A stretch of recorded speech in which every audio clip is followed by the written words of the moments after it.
Hey, how are you? It's great to see you. Actually, it's really good to be seen by you. So, glad you're watching.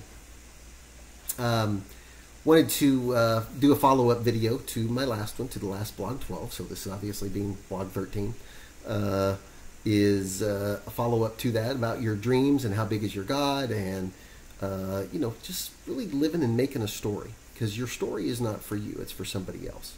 And I'm so glad that the person that I'm going to talk about today uh, did his story, because there's some similarities in his story and what my feeling of what my story is. And so I'm just going to jump right into it.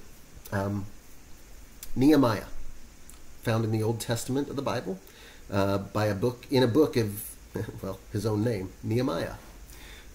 Nehemiah was a servant to a king. In fact, his job was a cupbearer, which is a pretty interesting job, I've come to learn. It's not just a waitress or a waiter or something like that in the king's court. A cupbearer is someone who the king trusts with his life. They're the ones who are responsible to bring the king's food to them, the food and drink, before the king, and in a lot of cases would probably even eat and taste the food just to make sure that it wasn't poisoned. So the king would trust them and would trust Nehemiah with his life every single day. Now, think for just a minute the type of person that I think I would want to have in Nehemiah, or my cupbearer to be. I'd probably want somebody who has a pretty good attitude, who seems to be pretty happy and pretty energetic most all the time, because I don't want him to look and act sick. I mean, why would I want that? Because then I don't want to eat or drink the cup that particular person's drinking. I'm a little afraid. I don't know that I'd really trust that person. So I think that's the kind of guy Nehemiah was, because it says one day that he went before the king, which I'll get to. The king noticed a difference in him. So that's what a cupbearer does. That's what Nehemiah was. And Nehemiah had a heart for Jerusalem. And so a group of friends, and I don't know, friends, family, I don't know what they were, but they were, off the top of my head again, they'd just come back from a journey in the area, and Nehemiah, got with them, and he was like, hey, what's going on back in Jerusalem?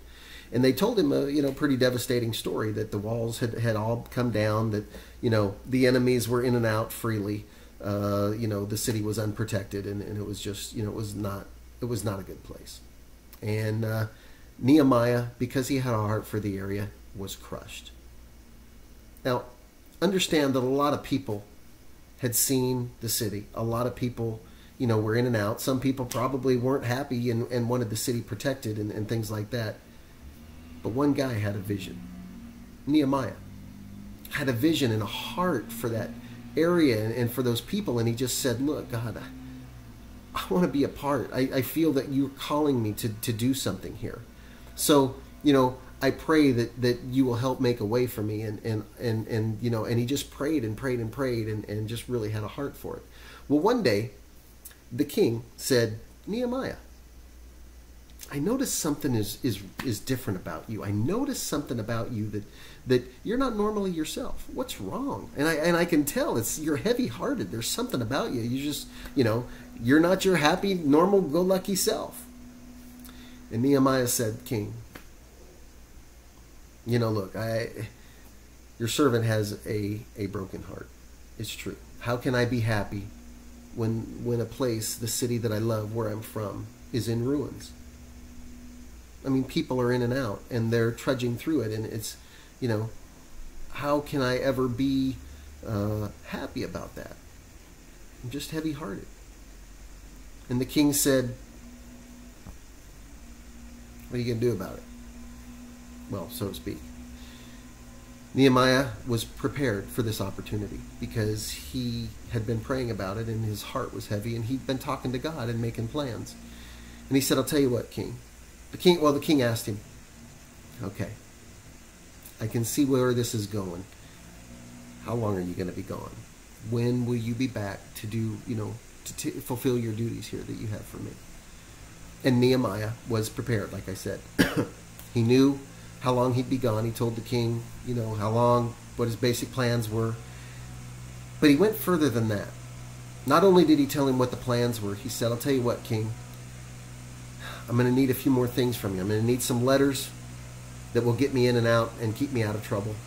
I'm going to also need some letters that basically state, that you're paying for this, and that not only are you paying for it, but the guys that I go see, that you're behind me and that they need to, support me and give me whatever I need, and that you'll cover it.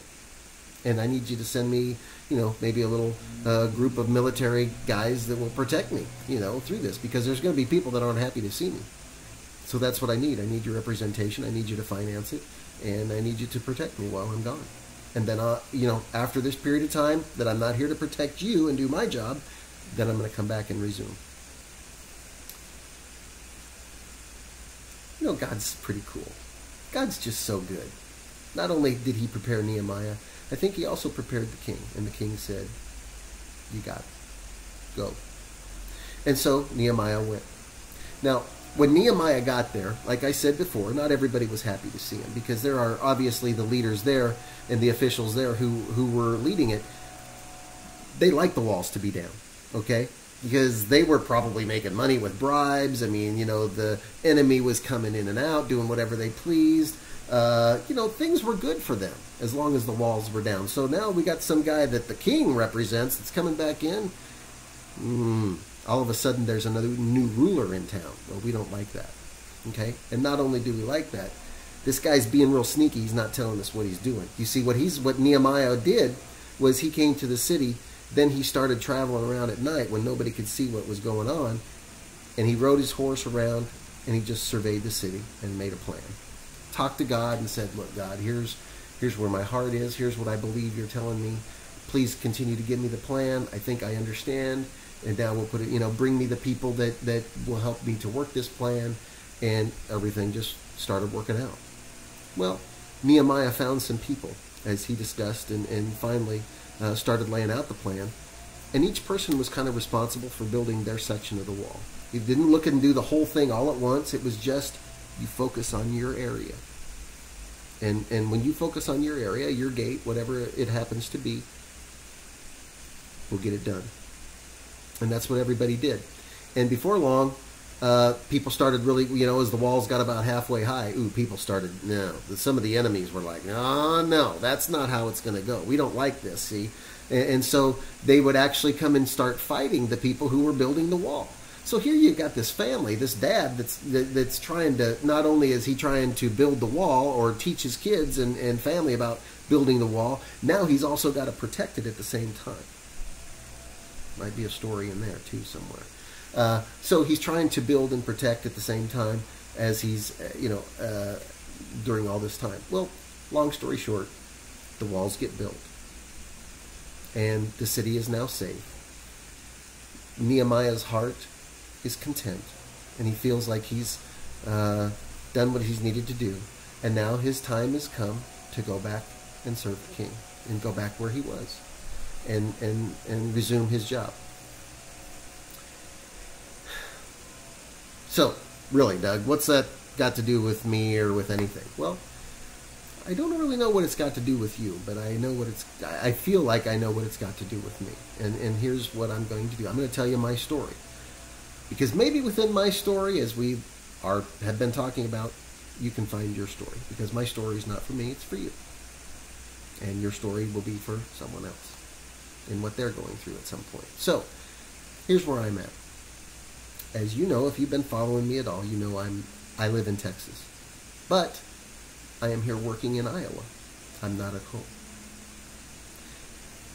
And while I'm here, God has really given me a heart for this area. He's brought me to a church that I really enjoy.